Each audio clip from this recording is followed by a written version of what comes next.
The Signalman by Charles Dickens. "Hello, below there!" When he heard a voice thus calling to him, he was standing at the door of his box with a flag in his hand furled around its short pole. One would have thought, considering the nature of the ground, that he could not have doubted from what quarter the voice came, but instead of looking up to where I stood, on top of the steep cutting, nearly above his head, he turned himself about and looked down the line. There was something remarkable in his manner of doing so, though I could not have said for my life what. But I know it was remarkable enough to attract my notice, and even though his figure was foreshortened and shadowed, down in the deep trench, and mine was high above him, so steeped in the glow of an angry sunset that I had shaded my eyes with my hand before I saw him at all. "Hello, below!" From looking down the line, he turned himself about again, and raising his eyes, saw my figure high above him. "Is there any path by which I can come down and speak to you?" He looked at me without replying, and I looked down at him, without pressing him too soon with a repetition of my idle question. Just then there came a vague vibration in the earth and air, quickly changing into a violent pulsation and an oncoming rush that caused me to start back, as though it had force to draw me down. When such vapour as rose to my height from this rapid train had passed me and was skimming away over the landscape, I looked down again and saw him refurling the flag he had shown while the train went by. I repeated my inquiry. After a pause, during which he seemed to regard me with fixed attention, he motioned with his rolled-up flag towards a point on the level, some 200 or 300 yards distant. I called down to him, "All right," and made for that point. There, by dint of looking closely about me, I found a rough zigzag descending path notched out, which I followed. The cutting was extremely deep and unusually precipitate. It was made through a clammy stone that became oozier and wetter as I went down. For these reasons, I found the way long enough to give me time to recall a singular air of reluctance or compulsion with which he had pointed out the path. When I came down low enough upon the zigzag descent to see him again, I saw that he was standing between the rails on the way by which the train had lately passed, in an attitude as if he were waiting for me to appear. He had over his left hand at his chin, and that left elbow rested on his right hand, crossed over his breast.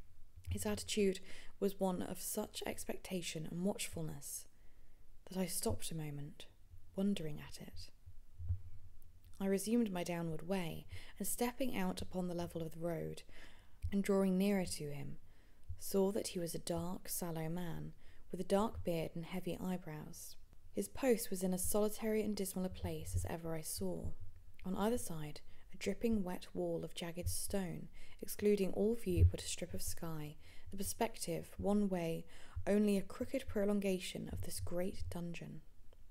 The shorter perspective in the other direction, terminating in a gloomy red light, and the gloomier entrance to a black tunnel, in whose massive architecture there was a barbarous, depressing, and forbidding air.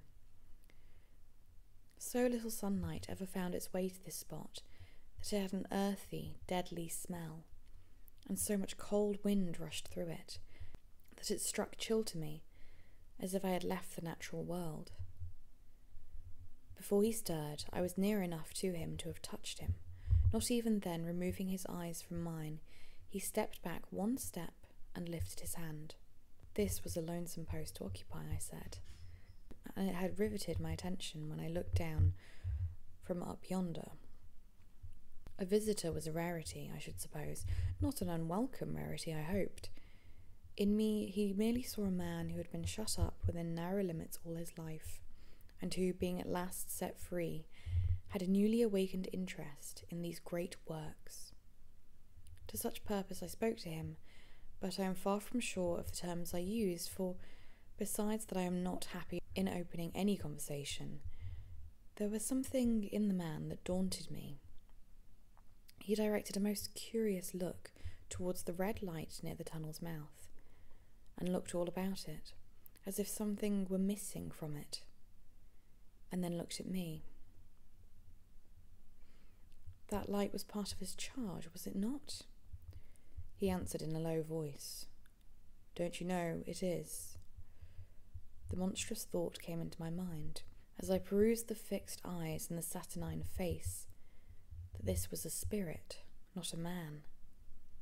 I have speculated since whether there may have been infection in his mind. In my turn I stepped back, but in making the action I detected in his eyes some latent fear of me. This put the monstrous thought to flight. "You look at me," I said, forcing a smile, "as if you had a dread of me." "I was doubtful," he returned, "whether I had seen you before." "Where?" He pointed to the red light he had looked at. "There." "There?" I said, intently watchful of me. He replied, but without sound, "Yes." "My good fellow, what should I do there?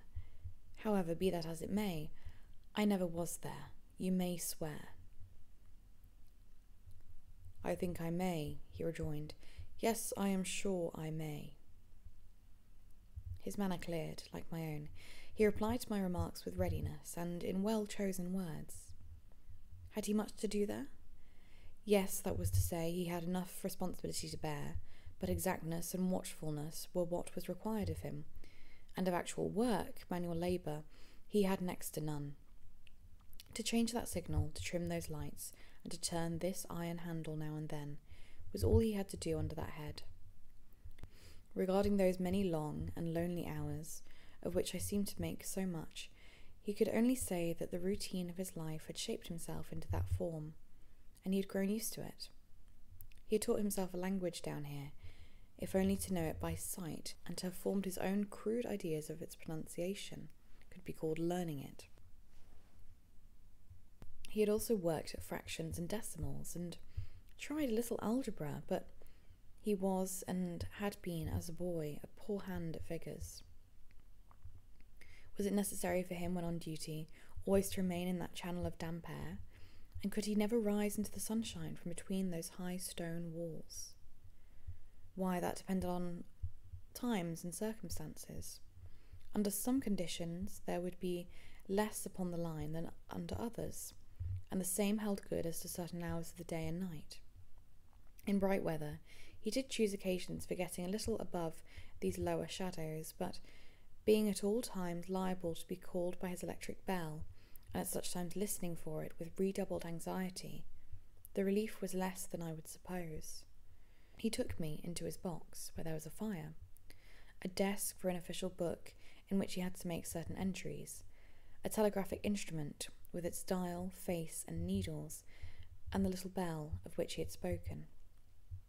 On my trusting that he would excuse the remark that he had been well educated, and, I hoped I might say without offence, perhaps educated above that station, he observed that instances of slight incongruity in such wise would rarely be found wanting among large bodies of men, that he had heard it was so in workhouses, in the police force, even in that last desperate resource, the army, and that he knew it was so, more or less, in any great railway staff.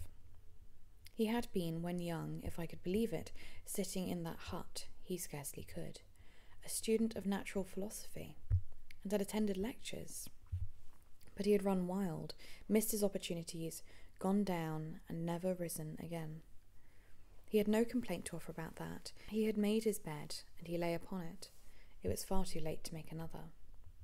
"All that I have condensed here," he said in a quiet manner, with his grave, dark regards divided between me and the fire.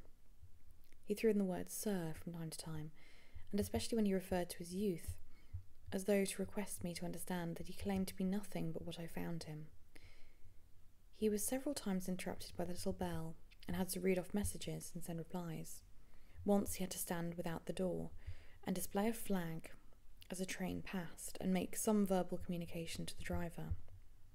In the discharge of his duties, I observed him to be remarkably exact and vigilant, breaking off his discourse at a syllable, and remaining silent until what he had to do was done. In a word, I should have set this man down as one of the safest of men to be employed in that capacity, but for the circumstance that while he was speaking to me, he twice broke off with a fallen colour, turned his face towards the little bell when it did not ring, opened the door of the hut, which was kept shut to exclude the unhealthy damp, and looked out towards the red light near the mouth of the tunnel. On both of those occasions he came back to the fire, with the inexplicable air upon him which I had remarked, without being able to define when we were so far asunder. Said I, when I rose to leave him, "You almost make me think that I have met with a contented man." I'm afraid I must acknowledge that I said it to lead him on. "I believe I used to be so," he rejoined, in the low voice in which he had first spoken. "But I am troubled, sir. I am troubled." He would have recalled the words if he could. He had said them, however, and I took them up quickly. "With what? What is your trouble?" "It is very difficult to impart, sir. It is very, very difficult to speak of. If ever you make me another visit, I will try to tell you." "But I expressly intend to make you another visit. Say, when shall it be?" "I go off early in the morning, and I shall be on again at 10 tomorrow night, sir." "I will come at 11. He thanked me, and went out the door with me. "I'll show my white light, sir," he said, in his peculiar low voice, "till you have found the way up. When you have found it, don't call out. And when you're at the top, don't call out." His manner seemed to make the place strike colder to me, but I said no more than, "Very well." "And when you come down tomorrow night, don't call out. Let me ask you a parting question. What made you cry, 'Hello, below there,' tonight?" "Heaven knows," said I. "I cried something to that effect." "Not to that effect, sir. Those were the very words. I know them well." "I admit those were the very words. I said them, no doubt, because I saw you below." "For no reason? What other reason could I possibly have? You had no feelings that they were conveyed to you in any supernatural way?" "No." He wished me good night, and held up his light. I walked by the side of the down line of rails, with a very disagreeable sensation of a train coming behind me, until I found my path. It was easier to mount than to descend, and I got back to my inn without any adventure. Punctual to my appointment, I placed my foot on the first notch of the zigzag next night, as the distant clocks were striking 11. He was waiting for me at the bottom with his white light on. "I have not called out," I said, when we came close together. "May I speak now?" "By all means."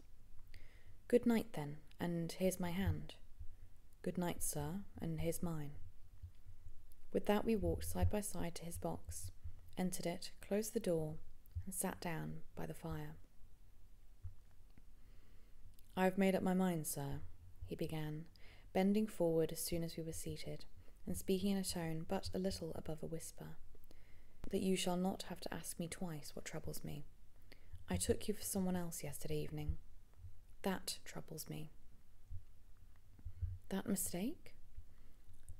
"No, that's someone else." "Who is it?" "I don't know. Like me?"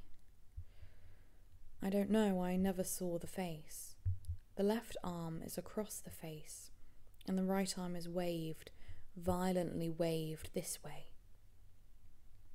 I followed his action with my eyes, and it was the action of an arm gesticulating with the utmost passion and vehemence. "For God's sake, clear the way!" "One moonlight night," said the man, "I was sitting there, when I heard a voice cry, 'Hello, below there!' I started up, looked from that door, and saw this someone else standing by the red light near the tunnel, waving as I just now showed you. The voice seemed hoarse with shouting, and it cried, 'Look out! Look out!' And then again, 'Hello, below there! Look out!' I caught up my lamp, turned it on, and ran toward the figure, calling, 'What's wrong? What has happened? Where?' It stood just outside the blackness of the tunnel, I advanced so close upon it that I wondered at its keeping the sleeve across its eye. I ran right up at it and had my hand stretched out to pull the sleeve away when it was gone. "Into the tunnel," said I. "No." I ran on into the tunnel, 500 yards. I stopped and held my lamp above my head and saw the figures of the measured distance, and saw the wet stain sealing down the walls and trickling through the arch. I ran out again faster than I had run in, for I had mortal abhorrence of the place upon me, and I looked all around the red light, and with my own red light I went up the iron ladder to the gallery atop it, and I came down again and ran back here. I telegraphed both ways. "An alarm has been given. Is anything wrong?" The answer came back, both ways. All well. Resisting the slow touch of a frozen finger tracing out my spine, I showed him how that this figure must be a deception of his sense of sight, and how that figures originating in disease of the delicate nerves that minister to the functions of the eye were known to often have troubled patients, some of whom had become conscious of the nature of their affliction, and had even proved it by experiments upon themselves. "As to an imaginary cry," said I, "do but listen for a moment to the wind in this unnatural valley while we speak so low, and to the wild harp it makes of the telegraph wires." "That was all very well," he returned, after we had sat listening for a while, "and he ought to know something of the wind and the wires, he who so often passed long winter nights there, alone and watching." But he would beg to remark that he had not finished. I asked his pardon, and he slowly added these words, touching my arm. "Within 6 hours after the appearance, the memorable accident on this line happened, and within 10 hours the dead and wounded were brought along through the tunnel over the spot where the figure had stood." A disagreeable shudder crept over me, but I did my best against it. It was not to be denied, I rejoined, that this was a remarkable coincidence, calculated deeply to impress his mind, but it was unquestionable that remarkable coincidences did continually occur, and they must be taken into account in dealing with such a subject. Though to be sure, I must admit, I added, for I thought I saw that he was going to bring the objection to bear upon me, men of common sense did not allow much for coincidences in making the ordinary calculations of life. He again begged to remark that he had not finished. I again begged his pardon for being betrayed into interruptions. "This," he said, again laying his hand upon my arm and glancing over his shoulder with hollow eyes, "was just a year ago. 6 or 7 months passed, and I had recovered from the surprise and shock, when one morning, as the day was breaking, I, standing at the door, looked towards the red light and saw the spectre again." He stopped with a fixed look at me.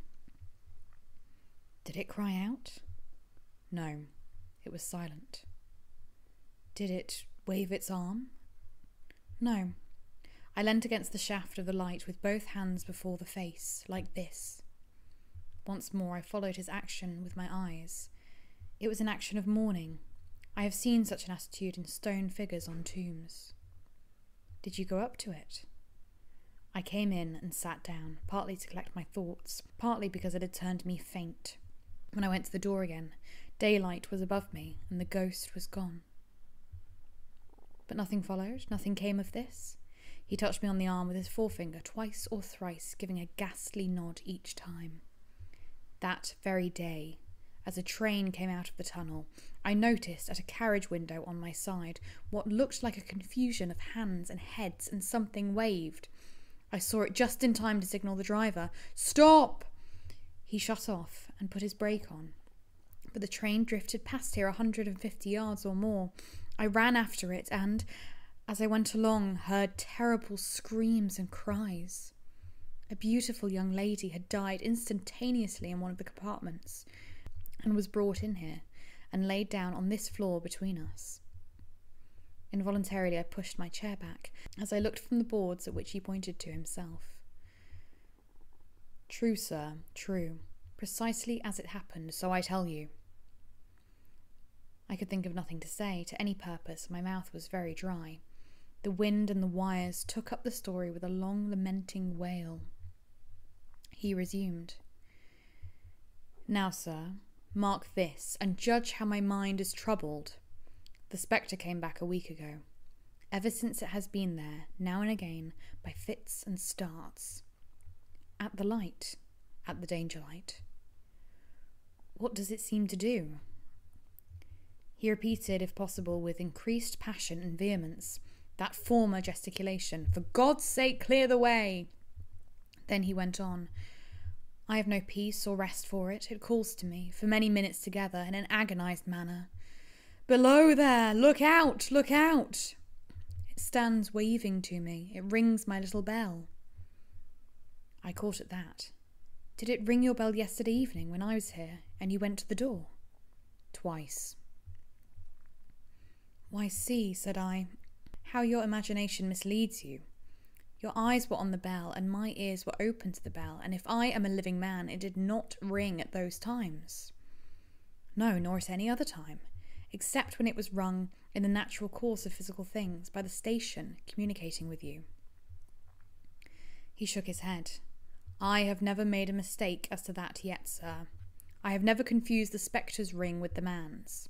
The ghost's ring is a strange vibration in the bell, that it derives from nothing else, and I have not asserted that the bell stirs to the eye. I don't wonder that you failed to hear it, but I heard it. And did the spectre seem to be there when you looked out? It was there. Both times, he repeated firmly. Both times. Will you come to the door with me and look for it now? He bit under his lip, as though he was somewhat unwilling, but arose. I opened the door and stood on the step, while he stood in the doorway. There was the danger light. There was the dismal mouth of the tunnel. There were the high, wet stone walls of the cutting. There were the stars above them. Do you see it? I asked him, taking particular note of his face.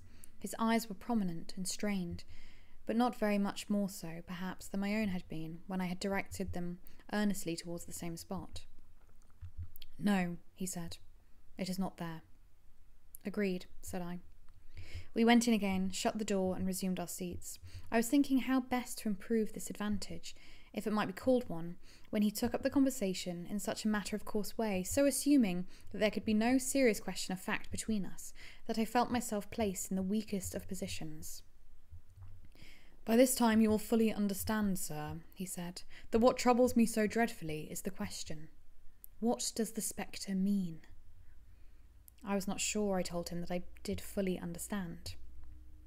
What is its warning against? He said, ruminating, with his eyes on the fire, and only by times turning them on me. What is the danger? Where is the danger? There is danger overhanging somewhere on the line. Some dreadful calamity will happen. If it is not to be doubted this third time after what has gone before, but surely this is a cruel haunting of me. What can I do? He pulled out his handkerchief and wiped the drops from his heated forehead. If I telegraph danger on either side of me, or on both, I can give no reason for it. Wiping the palms of his hands, I should get into trouble and do no good. They would think I was mad. This is the way it would work. Message. Danger. Take care. Answer. What danger? Where? Message. Don't know, but for God's sake, take care. They would displace me. What else could they do? His pain of mind was most pitiable to see. It was the mental torture of a conscientious man, oppressed beyond endurance by an unintelligible responsibility involving life. When it first stood under the danger light, he went on, putting his dark hair back from his head, drawing his hands outward across his temples in an extremity of feverish distress. Why not tell me where that accident was to happen, if it must happen? Why not tell me how it could be averted, if it could have been averted? When, on its second coming, it hid its face, why not tell me instead, she is going to die, let them keep her at home? If it came on those two occasions only to show me that its warnings were true, and so to prepare me for the third, why not warn me plainly now? And I, Lord help me, a mere poor signalman on this solitary station, Why not go to somebody with credit to be believed and power to act? When I saw him in this state, I saw that for the poor man's sake, as well as for the public safety, what I had to do for the time was to compose his mind. Therefore, setting aside all question of reality or unreality between us, I represented to him that whoever thoroughly discharged his duty must do well, and that at least it was his comfort that he understood his duty, though he did not understand these confounding appearances. In this effort I succeeded far better than in the attempt to reason him out of his conviction. He became calm. The occupations incidental to his post, as the night advanced, began to make large demands on his attention, and I left him at 2 a.m. I had offered to stay through the night, but he would not hear of it. That I more than once looked back at the red light as I ascended the pathway, that I did not like the red light, and that I should have slept but poorly if my bed had been under it, I see no reason to conceal. Nor did I like the 2 sequences of the accident and the dead girl. I see no reason to conceal that either. But what ran most in my thoughts was the consideration, how ought I to act, having become the recipient of this disclosure? I had proved the man to be intelligent, vigilant, painstaking, and exact. But how long might he remain so in his state of mind?